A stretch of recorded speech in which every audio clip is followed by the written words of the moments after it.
Assalamualaikum anak-anak, apa kabar hari ini? Alhamdulillah ya kalau baik. Sebelum memulai pelajaran, alangkah baiknya kita berdoa terlebih dahulu ya. Berdoa dimulai.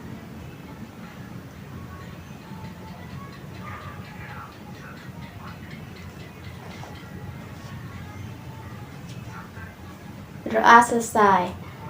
Alhamdulillah ya kalau sudah berdoa. Sekarang ibu akan mengabsen terlebih dahulu ya. Yang pertama yaitu Afian Arasya. Hadir? Hadir. Afian Seto, hadir. Alvin Christian, hadir. Alwin Christofelin, hadir. Anandita Nuriski, hadir. Anissa Nabila, oh ya ada. Arimbi Putri, oke. Arthur Platulia, oke. Aura Ananda, hadir. Cinta Alfa, ya oke hadir. Alhamdulillah ya jika hadir semua. Sekarang kan udah siang nih, biasanya kalau siang tuh kalian tuh udah pada loyo, lemes. Walaupun sekarang udah siang nih, kita harus tetap semangat dalam kegiatan pembelajaran ini ya. Karena belajar merupakan suatu usaha untuk mencapai cita-cita, keinginan kita nantinya, agar tidak terjerumus ke hal-hal yang tidak baik. Jadi mulai dari sinilah kita harus tekun belajar untuk mencapai suatu cita-cita dan keinginan kita. Tetap semangat, jangan pernah merasa kalau belajar ini sia-sia. Oke, anak-anak? Baik. Sebelum memulai pembelajaran, Ibu akan membacakan kompetensi inti dan kompetensi dasar dulu ya. Yang pertama yaitu kompetensi inti.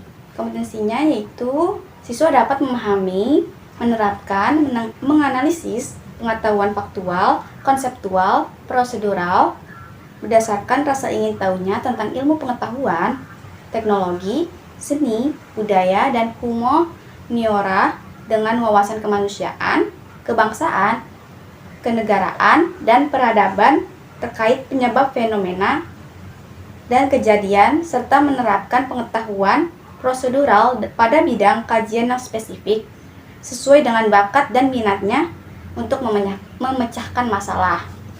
Dan yang kompetensi dasarnya yaitu siswa dapat mengevaluasi teks anekdot dari aspek makna tersirat. Siswa juga dapat menganalisis struktur dan kebahasaan teks anekdot, dan siswa dapat mengkonstruksi makna tersirat dalam sebuah teks anekdot, baik lisan maupun tulisan. Dan siswa juga dapat menciptakan kembali teks anekdot dengan memperhatikan struktur dan kebahasaan baik lisan maupun tulis. Baik, segitu dulu kompetensi inti dan kompetensi dasarnya. Sebelumnya kalian udah tahu belum nih apa yang dimaksud dengan teks anekdot ataupun anekdot? Belum ya? Baik, kalau kayak gitu Ibu akan menjelaskan mengenai anekdot terlebih dahulu ya. Anekdot merupakan sebuah cerita singkat yang menarik karena lucu dan mengesankan, biasanya mengenai orang penting berdasarkan kejadian yang sebenarnya. Anekdot juga merupakan karangan berjenis narasi yang relatif pendek yang mengandung kelucuan. Anekdot juga sering muncul sebagai refleksi terhadap kegelisahan masyarakat atas peristiwa sosial, ekonomi, politik maupun hukum yang membelit pikiran, yang membuat imajinasi berkembang menjadi cerita yang lucu. Biasanya anekdot selalu disajikan berdasarkan kejadian nyata, melibatkan orang-orang yang sebenarnya. Apakah terkenal atau tidak, biasanya di tempat dapat diidentifikasi. Adapun ciri-ciri teks anekdot yaitu bersifat humor atau lelucon. Artinya teks anekdot ini berisikan kisah-kisah lucu ya atau yang bualan-bualan. Yang kedua yaitu bersifat menggelitik. Artinya teks anekdot akan membuat pembaca merasa terhibur dengan kelucuan yang ada dalam teks. Yang ketiga yaitu bersifat menyindir. Yang keempat, terdapat pelajaran dari peristiwa yang ada dalam teks tersebut. Dan yang terakhir, kisah nyata yang disajikan hampir menyerupai dongeng. Di dalam teks anekdot ini biasanya memiliki makna tersirat. Makna tersirat adalah makna yang terkandung dan tersembunyi di dalam teks. Makna tersirat dalam teks anekdot berbeda dengan sindiran dan kritikan, tetapi lebih mengarah pada tujuan yang ingin disampaikan oleh si pembuat kritik. Makna tersirat lebih mengarah pada pesan moral yang hendak dicapai melalui teks anekdot.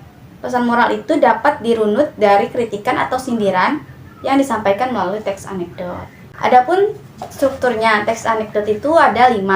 Yang pertama abstraksi, orientasi, krisis, reaksi, dan koda. Abstraksi merupakan bagian awal yang berisi isyarat tentang apa yang diceritakan, berupa kejadian yang tidak umum, tidak biasa, tidak lumrah, atau aneh.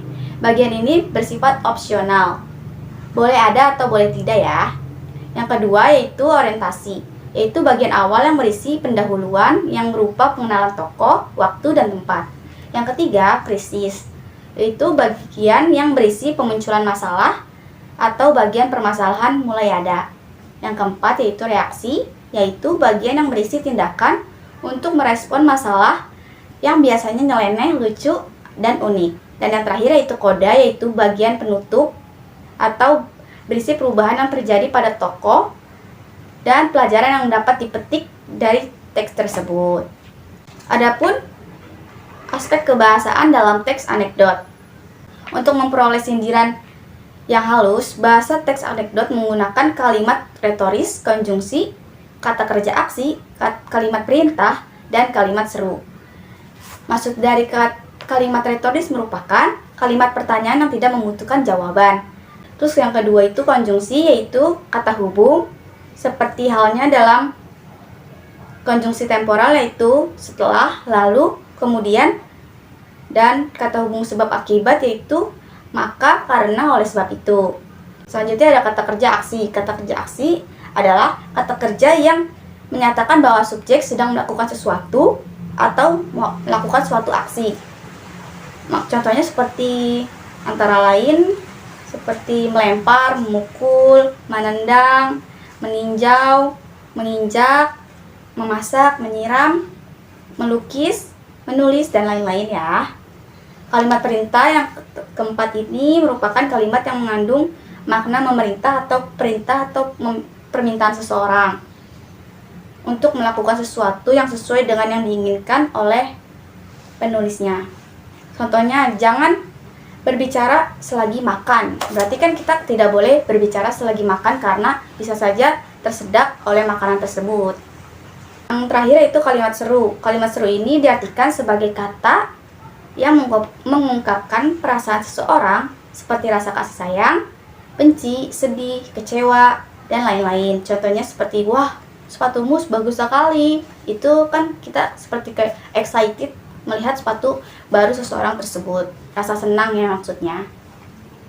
Baik, segitu dulu materi hari ini mengenai teks anekdot. Apakah ada pertanyaan yang mungkin masih belum dipahami atau ingin ditanyakan? Tidak ada? Oke, baik. Kalau semuanya sudah paham, alhamdulillah. Kalau begitu, Ibu akan memberikan tugas kepada kalian ya.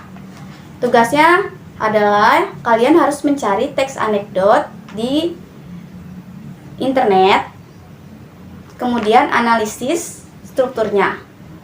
Dan minggu depan akan Ibu periksa ya. Apakah ada pertanyaan terkait tugas ini? Sudah jelas? Oke. Jika sudah jelas terkait dengan tugas yang Ibu berikan, Ibu akan tutup pembelajaran hari ini. Mari mengucapkan alhamdulillahirrabbilalamin. Semoga materi yang Ibu sampaikan hari ini dapat berguna untuk kedepannya. Wassalamualaikum warahmatullahi wabarakatuh.